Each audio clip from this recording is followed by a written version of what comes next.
our last case, something caught in the middle, because of an unavoidable last-minute snafu. Wendy Liu will not be here to present it, but it's going to be presented by Dr. Davila from Stanford, who has graciously agreed to step up and show the case, which I think you'll enjoy. All right, so I'm Jose Davila. I'm from the Byers Eye Institute at Stanford, and I'll be presenting this case on behalf of Wendy Liu today. We have no financial interest to disclose. So this case is about a 36-year-old Caucasian, otherwise healthy woman who presents to the emergency department with an acute onset, constant, non-progressive, and painless gray shadow in the vision of her left eye. 1 week prior, she had experienced a transient blurring of the same eye lasting approximately 30 minutes without associated headache or systemic symptoms. The day of presentation, she experiences a similar blurring of the left eye, followed by graying of her vision. She endorses some pressure on the left eye, but no pain. She denies flashes, floaters, photophobia, and pain with eye movements. The review of system is negative for constitutional, neurologic, GI, dermatologic, or musculoskeletal symptoms. Medical history is notable for recurrent corneal erosion and migraines with visual aura. Medications are citalopram and topiramate. She's a second-grade teacher with no history of smoking, no recent travel, and she has a family history of a mother with a hemorrhagic stroke. Examination of the right eye is essentially normal with visual acuity of 20/20 and an intraocular pressure of 21. Her left eye has a visual acuity of 2300, pinholing to 2100, an IOP of 23, a mild relative afferent pupillary defect, full extraocular movements, and normal anterior segment and normal vitreous. Optos color fundus imaging shows a right eye with a normal appearance, a left eye with an optic disc hyperemia, loss of distinct margins, retinal venous, engorgement and tortuosity, and possible patchy whitening of the temporal macula. Conventional fundus photography confirms a normal appearing right eye and a left eye with venous tortuosity and possible perifoveal patchy retinal whitening, as well as diffuse blurring of the optic disc margin with subtle peripapillary hemorrhages.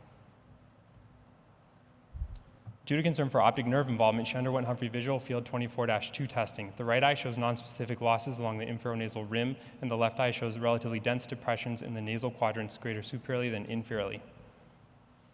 Coronal and axial cuts of T1-weighted, fat-saturated post-gadolinium MRI imaging show normal anatomy and no enhancement of the optic nerve, which is confirmed on T2-weighted images. Fluorescein angiography of the left eye demonstrates delayed venous filling, a late optic disc staining, and subtle peripheral non-perfusion. And then finally, OCT macula of the left eye is notable for thickening of the peripapillary nerve fiber layer, a normal foveal contour, and intact outer retinal layers, temporal greater than nasal, patchy, hyperreflectant areas that appear to span the inner plexiform, internuclear, and outer plexiform layers, and possibly involve the ganglion cell layer temporally. There's also corresponding patchy, hyporeflectant shadowing deep to these areas. Of note, the predominantly temporal changes in the OCT appear to correspond with the nasal visual field defects observed on Humphrey visual field testing. And then macula OCT angiography of the left eye demonstrates patchy perivenular signaling in a fern-like pattern that is most notable in the deep retinal capillary layer. So at this point, I'll briefly pause for commentary from the panelists about So it's nice to have a case that I finally know what it is. So, so this is a PAM lesion, paracentral acute middle maculopathy, and it's frequently associated with a vein occlusion or a venous stasis. And you get that fern-like pattern, and the opacification on the OCT is in the middle layers of the retina, and it's due to poor blood flow in the deeper capillary bed of the retina. Let me ask you this question, because now we make the diagnosis so easily. Can you make that would you have made that diagnosis without the OCT? So the fern-like pattern on would that be enough? That would be enough, yeah.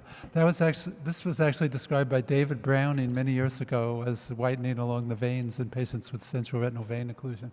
And with OCT, it became apparent that this is a fairly common finding in ischemia of the retina. Yeah, so I'm at the same institution as David Saraf, and so we talk about this a lot, and it seems that it was just an easy thing to now diagnose because of the OCT. I think it's important to note that this patient had what looked like an optic neuropathy. This patient had an APD. This patient had certain patterns in the visual field, and that really was a red herring. It is an optic neuropathy insofar as the ganglion cells get involved too, but an inner retina optic neuropathy. And I think it's important to note before we saw the fundus pictures and the OCT that it's a young female unilateral central scotoma with an RAPD. MUDES comes to mind too. Excellent points, thank you. So given the concern for a thromboembolic process, CT angiography of the head and neck was obtained and was normal. A hypercoagulable workup, including factor V Leiden mutation heterozygosity, was positive. She had a slightly low activated protein C resistance, which is consistent with the heterozygosity of factor V Leiden. She had a slightly elevated anticardiolipin IgM, which is an indeterminate result, and normal beta-2 glycoprotein, lupus anticoagulant, homocysteine, and antithrombin 3 levels. She had no family history of coagulopathies. She had a transthoracic echocardiography with a normal ejection fraction, a patent foramen ovale with right to left shunting at rest and with Valsalva. And she had a normal infectious and inflammatory workup. So let's go back. So factor V Leiden mutations probably are not associated with central vein occlusion. There's some controversy in the literature. I would say a heterozygous mutation, probably not. I don't know exactly what a slightly elevated anticardiolipin antibody is, but I don't think that's of any significance. So it's looking to me, and I'm not sure why you did the cardiac catheterization. Why was that done? So that was looking at potential sources of systemic thrombosis. Well, embolization, you mean, from the left Embolization, atrium? correct, yeah. So it's not, that was not the picture of arterial ischemia, it was a picture of venous ischemia with secondary capillary ischemia in the retina. So I don't think this patient needed a workup for embolization. You would have done the hypercoagulable workup, though?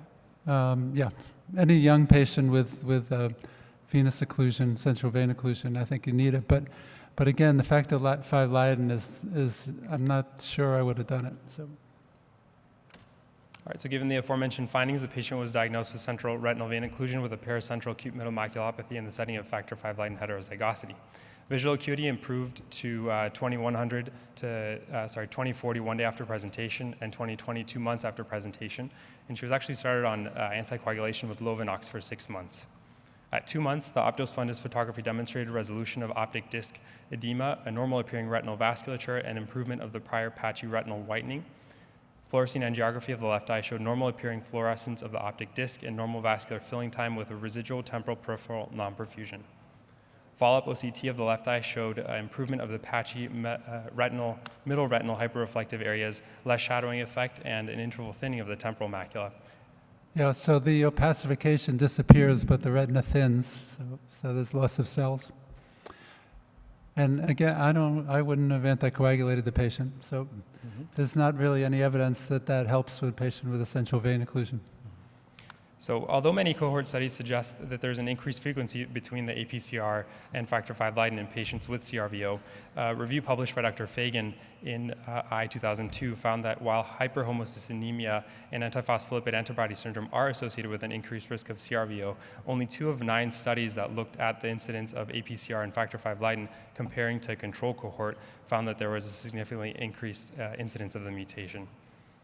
And then regarding medical management of patients with CRVO, an important study by Dr. Hayray published in Ophthalmology in 2011 reviewed nearly 600 consecutive cases of CRVO and found that the use of aspirin was associated with significantly more retinal hemorrhage, a worse visual acuity and visual field of presentation, a 2.24 increased risk of visual acuity deterioration, and no significant effect on resolution of macular edema or conversion to ischemic vein occlusion. Overall, the authors recommend against treatment of CRVO or hemi-CRVO with antiplatelet or anticoagulation therapy. However, a separate meta-analysis from 2010 looking at the effect of low molecular weight heparin on branch or central retinal vein occlusion found that low molecular weight heparin was associated with greater improvement in visual acuity at 6 months, and it was about 1 or 2 lines compared to presentation, and a 78% risk reduction of developing adverse ocular outcomes. So don't go out and treat your vein occlusions with anticoagulation, please. I really don't think it's indicated. Thank you. And then regarding the expected clinical course, in the initial cohort describing patients with non-ischemic CRVO and PAM published by Dr. Rahimi in AJO 2014, 5.2% of 484 patients with CRVO had OCT features of PAM. Patients were on average 51 years of age at presentation and reported paracentral scotomas in the affected eye. The hyperreflective plaque-like lesions on OCT resolved into areas of internuclear atrophy with frequent persistence of scotomas. Receiving intravitreal anti-VEGF did not appear to impact the time to resolution of PAM. So in summary, CRVO can be associated with paracentral acute middle maculopathy due to retinal vein capillary ischemia. Although thrombophilias such as factor V Leiden are traditionally thought to be a risk factor for CRVOs, the evidence is very inconclusive. Aspirin and warfarin are not recommended solely for the treatment of CRVOs, although they may have some benefit in systemic indications. And finally, low molecular weight heparin may have some benefit in the treatment of CRVOs. I wouldn't use heparin either. So. Jose, thank you very much for stepping up. Thank you. Appreciate it.